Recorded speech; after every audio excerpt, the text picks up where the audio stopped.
Halo guys, sobat-sobatku yang berbahagia dimanapun kalian berada, gimana nih kabarnya? Semoga sehat selalu ya guys. Berjumpa lagi bersama kami channel Mondays Movie, channel yang khusus membahas alur film. Ketika dihadapkan dengan kejadian yang di luar nalar, kita sebagai makhluk yang berakal tentunya akan mencari tahu alasan atau sebab hal itu bisa terjadi. Karena bagaimanapun, suatu kejadian memiliki alasan yang bisa dijelaskan dengan akal sehat. Walau terkadang ada sesuatu yang dirahasiakan Tuhan dan tidak bisa dijelaskan dengan akal manusia, namun hal itu benar adanya. Contohnya surga dan neraka. Dan sebagai umat yang beragama, kita diwajibkan mempercayai hal itu sebagai pondasi kita dalam kehidupan beragama. Nah, di film kali ini, kita akan melihat bagaimana seorang perawat dituntut untuk bisa memecahkan suatu kejadian yang di luar nalar. Dan tentu saja, hal tersebut tidak akan mudah dilakukan oleh dirinya yang tidak mempunyai basic analisis layaknya seorang detektif. Lalu, bagaimana kisah selengkapnya? Tanpa berlama-lama lagi, langsung saja kita ke pembahasannya. Dan tetap di DIY.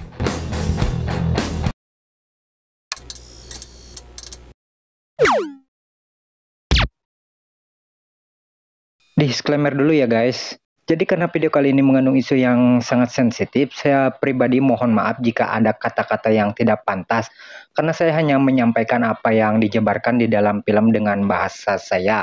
Dan kalaupun, ini yang penting ya, kalaupun memang ada sebuah konsep tertentu di dalam ajaran agama teman-teman yang lain, saya pribadi mohon maaf, bukan bermaksud menyepelekan atau menjudge itu salah dengan kata-kata tertentu. Sama sekali tidak. Itu murni ketidaktahuan saya. Dan sekali lagi, tidak ada maksud menyinggung suatu konsep kepercayaan tertentu. Jadi sekali lagi mohon maaf yang sebesar-besarnya jika ada kata-kata saya yang salah. Sekian mungkin disclaimer-nya ya guys. Terima kasih, jadi langsung saja kita ke videonya.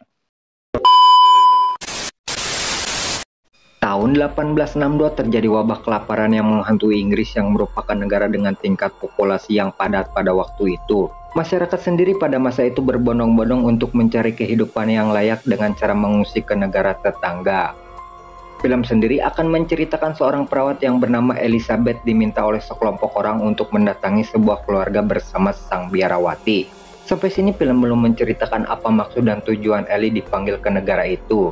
Ellie sendiri masih kebingungan dengan hadirnya sang biarawati yang dipanggil bersama dirinya, dan hal itu menjadi pertanyaan yang mendasar yang Ellie tanyakan. Namun demikian, sang guide atau pemandu tidak sedikit pun menjawab pertanyaan dari Ellie. Ask why not two nurses, Dr. McBrady?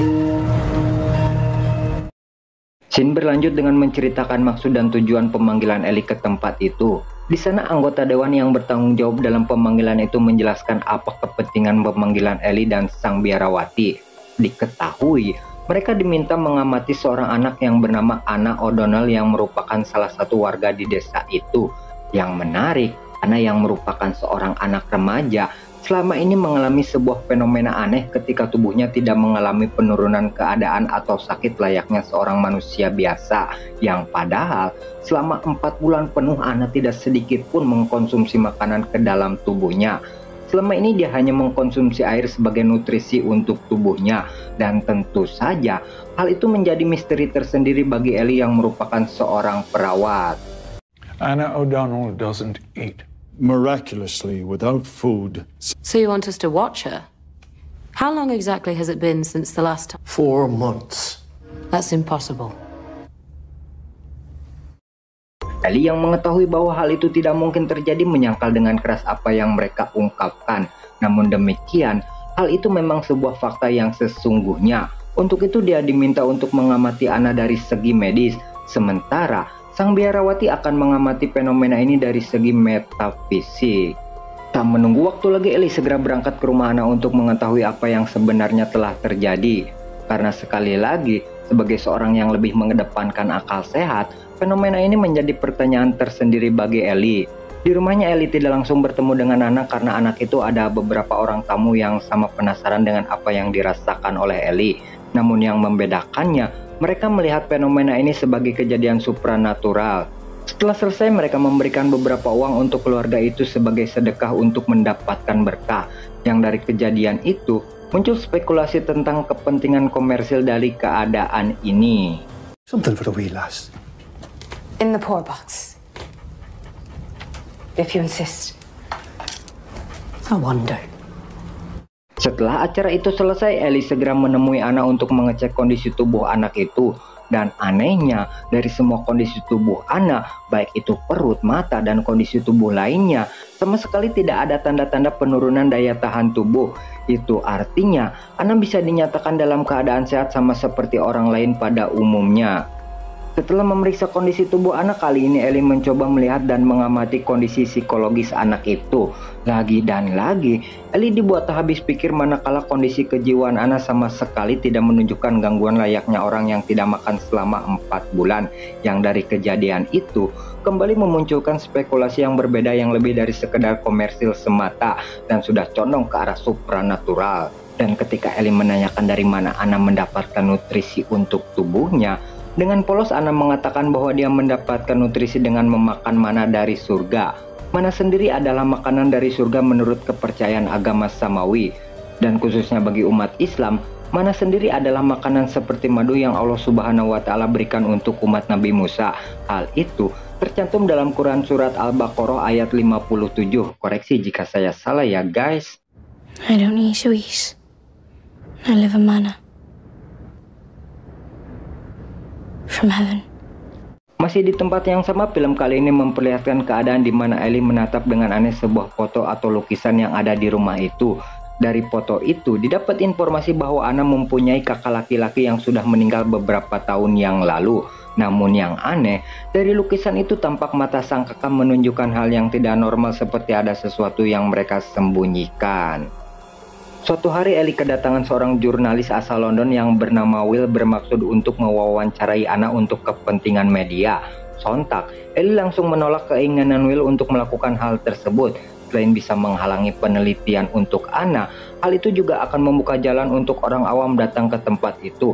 Karena Ellie yakin sebagian dari mereka akan memanfaatkan keadaan Anna untuk suatu kepentingan, dan itu akan sangat mengganggu kondisi tubuh dan mental anak tersebut. I was hoping for an interview with the miracle girl herself. Doctor's orders. She's not taking visitors. Suatu hari Anna bertanya kepada Ellie tentang pengalamannya yang diketahui telah banyak menyembuhkan tentara yang terluka di medan perang. Tak hanya itu, Anna pun bertanya tentang para tentara yang tidak bisa diselamatkan alias meninggal akibat perang itu. Ellie awalnya agak sedikit malas untuk menjawabnya karena kejadian itu merupakan bagian dari masa lalunya yang kelam. Namun demikian, pada akhirnya Ellie pun menceritakan semua pengalamannya pada waktu itu. Mrs. Lib, is it true you went to war? Yes. It was difficult. Setelah mendengar jawaban Ellie, kali ini Anna bertanya tentang kepercayaan atau keyakinan mengenai sebuah konsep penebusan dosa untuk seseorang. Entah pertanyaan itu sebuah doktrin atau memang itu murni muncul dari pemikiran Anna semata. Namun yang pasti, Anna sangat percaya bahwa jika seseorang mempunyai dosa yang teramat besar, maka dia akan disiksa di dalam neraka. Dan untuk menyelamatkannya, harus ada sebuah tindakan penembusan dosa yang dilakukan oleh seseorang untuk orang itu dengan melakukan sebuah ritual tertentu. Terdengar hal tersebut tidak cukup masuk akal bagi Ellie yang merupakan seorang yang skeptis. Dan Ellie tidak begitu ambil pusing dengan semua pemikiran dan pernyataan yang Anna kemukakan. Souls in purgatory have to be burned for a while to clean them. Ketika Ellie sedang memeriksa Anna, alangkah terkejut dan tak percayanya Ellie manakala dia menemukan sebuah fenomena aneh dari tubuh Anna. Sebuah gigi geraham tiba-tiba lepas dari rahang anak itu, yang padahal melihat dari struktur dan susunan gigi tersebut, tidak ada yang keropos ataupun patah. Dari kejadian itu bisa disimpulkan bahwa tubuh Anna mulai mengalami sebuah penurunan yang mulai mengkhawatirkan. Lantas, bagaimana tubuh Anna yang tadinya baik-baik saja sekarang tiba-tiba mengalami sebuah penurunan? Dalam film sendiri tidak dijelaskan bagaimana hal itu bisa terjadi. Tapi menurut saya pribadi, karena dulu masih belum ditemukan alat medis yang modern dan basic Ellie juga merupakan seorang perawat bukan seorang dokter, jadi hal itu sangat mungkin jika Ellie mengalami keterbatasan analisa. Sehingga pada waktu itu dia menganggap bahwa Anna baik-baik saja. Padahal sebenarnya dia sudah mengalami penurunan daya tubuh yang sudah mengkhawatirkan mungkin. Spit it out. It's alright, spit it out.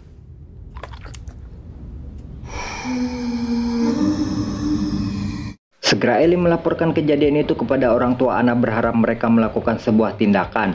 Namun yang tak kalah mengejutkan adalah respon dari orang tua Anna yang menganggap bahwa semua itu tidak ada yang perlu dikhawatirkan.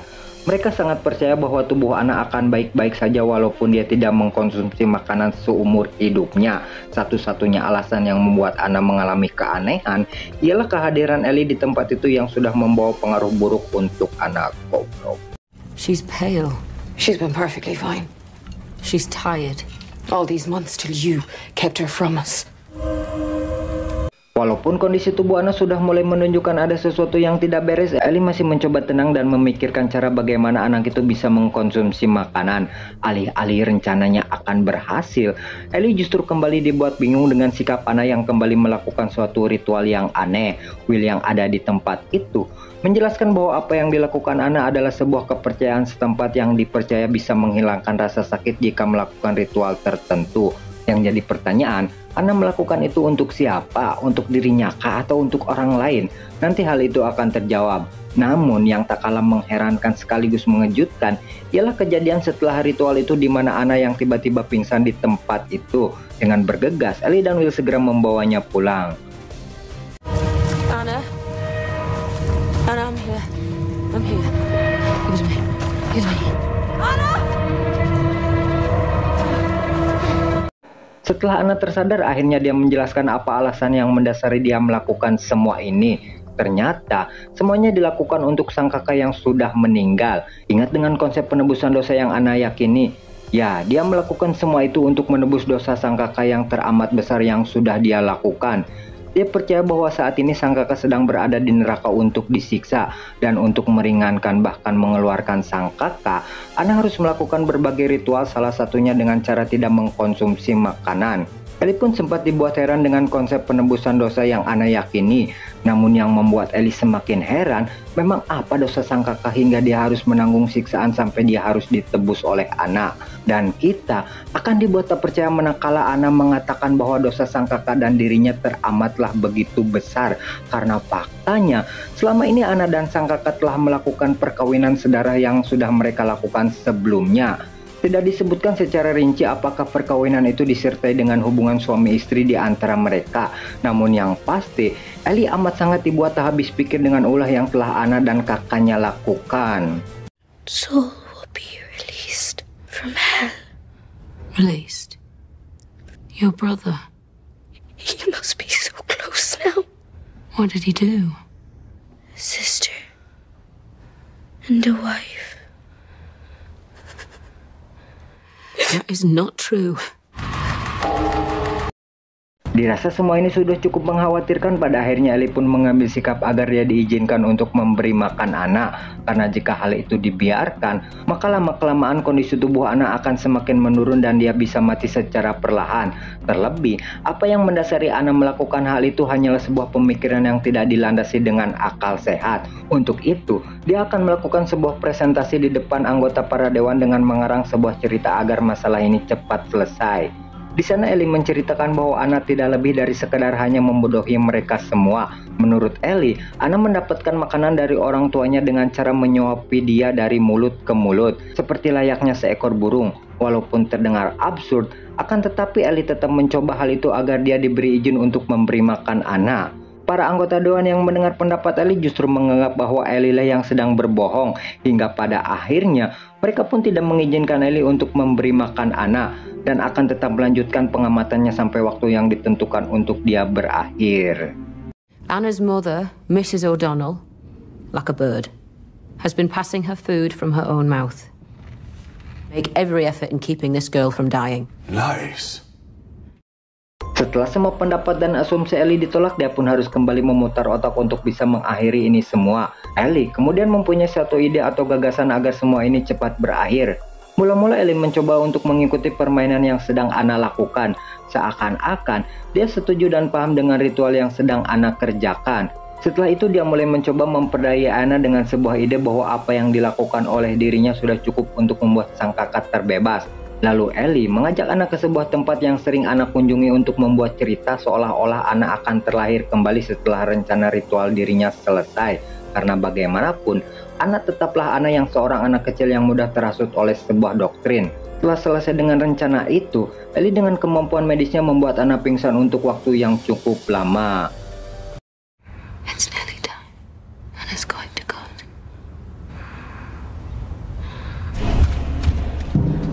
Close your eyes. There you go. Dan setelah itu, Ellie kemudian membuat sebuah rencana yang cukup ekstrim dengan cara membakar rumah anak ketika anggota keluarga yang lainnya sedang pergi. Hal itu dimaksudkan untuk membuang barang bukti dan membuat cerita bahwa Anna telah mencapai kesempurnaan dari ritual yang selama ini dia kerjakan. Dan anehnya, semua orang yang ada di tempat itu percaya bahwa Anna sudah mencapai kesempurnaan. Dan itulah lemahnya sebuah dogma tanpa dilandasi dengan akal sehat. Sehingga apa yang Ellie lakukan tidak lebih hanya sebuah permainan semata dengan memanfaatkan sisi kepercayaan dari orang-orang tersebut.